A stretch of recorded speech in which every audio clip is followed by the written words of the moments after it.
Hello bachcho, let's see this question.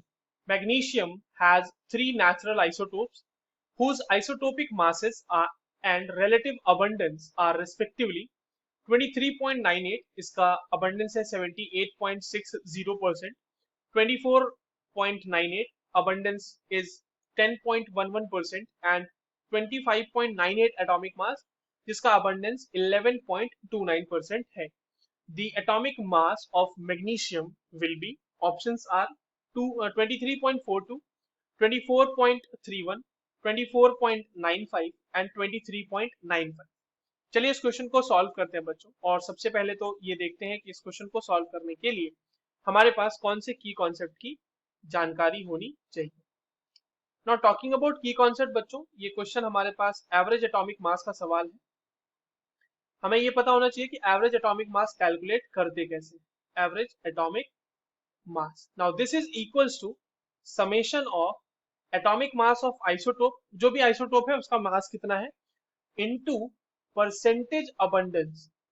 ठीक है, percentage abundance से उसको मल्टीप्लाई करते हुए चलना है. अब देखिए जो हमारे पास मैग्नीशियम के आइसोटोप्स दिए हुए हैं और उसके रिलेटिव जो डेटा दिया हुआ है उसकी मदद से हम लोग सॉल्व करते हैं इस क्वेश्चन को. ठीक है बच्चों, तो एवरेज एटॉमिक मास को मैं ए लिख देता हूं.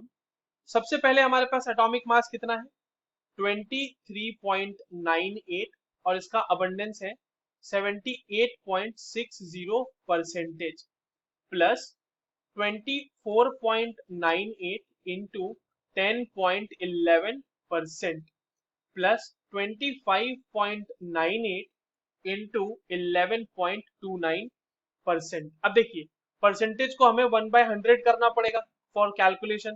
तो 23.98 इंटू 78.60 डिवाइडेड बाय 100 हो गया ये, प्लस 24.98 इंटू 10.11 डिवाइडेड बाय 100 हो गया ये, प्लस 25.98 इंटू 11.29 डिवाइडेड बाय 100 हो गया ये. ठीक है, अब कैलकुलेशन कर लेते हैं इसमें बच्चों. तो ऊपर देखो सब में नीचे में तो 100 आ जाएगा ये, है ना, क्योंकि कॉमन है तो ये तो 100 ही आ गया.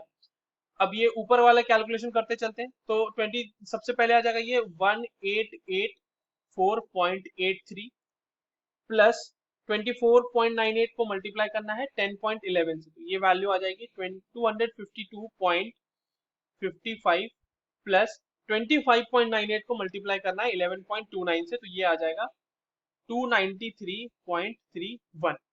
अब आप इसको ऐड कर दोगे बच्चों तो ये वैल्यू राउंड ऑफ में आती है 2431 अपॉन 100 और ये वैल्यू आ जाएगी आपकी 24.31.